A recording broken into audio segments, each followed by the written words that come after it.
कहने को तो एक छोटी सी कहानी है, पर सीख बहुत बड़ी। असली शक्ति अहंकार में नहीं, विनम्रता में है। शक्ति हमारी नहीं, ईश्वर की कृपा है।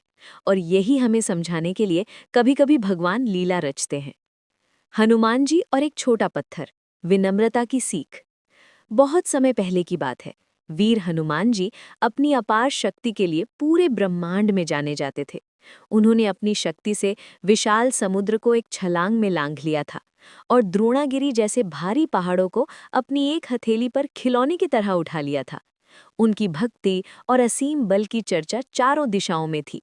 हर कोई उनकी जय जयकार करता था और हनुमान जी को भी अपनी इस शक्ति पर बहुत भरोसा था। धीरे धीरे हनुमान जी के मन में एक सूक्ष्म विचार घर करने लगा। उन्हें लगने लगा कि उनके जितना शक्तिशाली इस संसार में और कोई दूसरा नहीं है।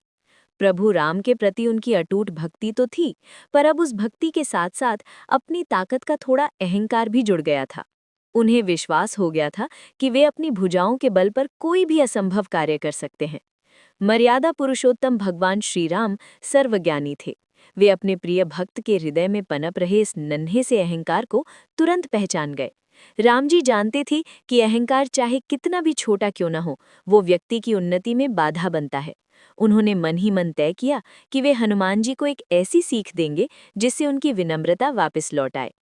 एक सुनहरी सुबह श्री राम ने हनुमान जी को अपने पास बुलाया और स्नेह से कहा, हनुमान, आज वन का वातावरण बहुत सुखद है।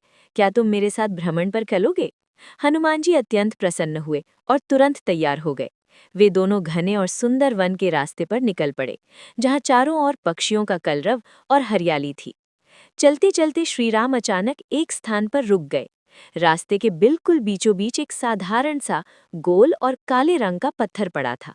राम जी ने उस पत्थर की ओर अपनी उंगली से इशारा करते हुए कहा, हनुमान, देखो, ये छोटा सा पत्थर राहगीरों के मार्ग में बाधा बन रहा है। क्या तुम इसे उठाकर रास्ते से एक तरफ रख सकते हो? हनुमान जी को मन ही मन हंसी आ गई।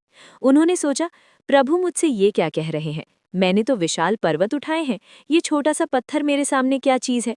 उन्होंने बहुत ही हल्के में उस पत्थर को हटाने के लिए अपना हाथ बढ़ाया। उन्हें लगा कि वे इसे अपनी सबसे छोटी उंगली के स्पर्श से ही दूर फेंक देंगे। लेकिन ये क्या? पत्थर अपनी जगह से टस से मस नहीं हुआ। हनुमान जी को थोड़ा आश्चर्य हुआ। उन्होंने अब अपनी पूरी हथेली का उपयोग किया और थोड़ी और ताकत लगाई, लेकिन पत्थर अभी भी अपनी जगह पर मजबूती से जमा हुआ था। हनुमान जी का चेहरा अब गंभीर होने लगा था और उनकी मुस्कान गायब हो गई थी। हनुमान जी ने अब अपनी पूरी दैवीय शक्ति झोंक दी। वे जोर जोर से सांस लेने लगे और उनके माथे पर पसीने की बूंदें चमकने लगीं।